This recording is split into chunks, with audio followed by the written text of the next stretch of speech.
Mayor Jerry Treñas nag-aapilas ang paghangop sa ginpatuman nga new transfer plan sa syudad sang Iloilo. TMTRO kag LTFRB ginamonitor ang sitwasyon sa mga bag-o nga ruta. Gilayon nga ginpamonitor ni Mayor Jerry Treñas ang sitwasyon sa mga dalan sa syudad sang Iloilo kadungan sa pag-epekto sang new transport plan. Suno sa alkalde, hindi malikawan nga may epekto ini sa mga sumalakay bangod bago ang mga ruta. Gani, ginpasikyar sa alkalde sa TMTRO kag LTFRB ang dalagan sang trapiko lakip sa mga terminal para gilayon nga mapangitaan sang solusyon ang pag-epekto sang bag-o nga mga ruta. Subong adlaw amo ang unang Lunes nga gina-implementa ang aton transport plan.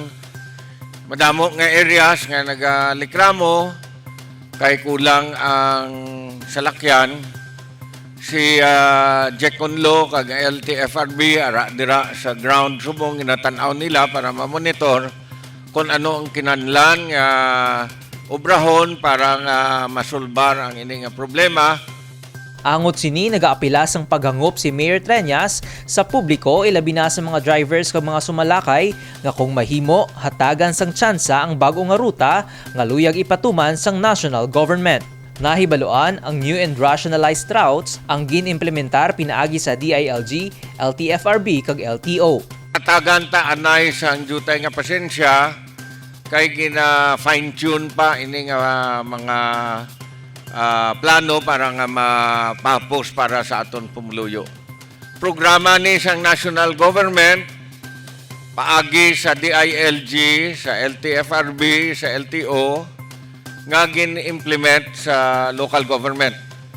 And kapasalamat ko sa City Council upod sa aton nga Vice Mayor nga ginbuligan gid ini para nga comply kita sa requirements ng DILG, LTFRB kag LTO. Hatagan ta ng jutay nga pasensya kag kabay pa sa pinakamadali nga panahon masulbar ini ang mga jutay nga mga fine-tuning nga kinahanglanon naton.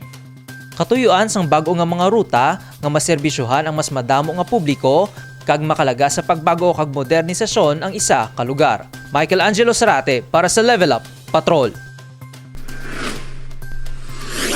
Dugang nga mga libro nga natipon ng Mayor Jerry Treñas kag Mrs. Rosalie Treñas gin-turn over sa Santa Filomena Library.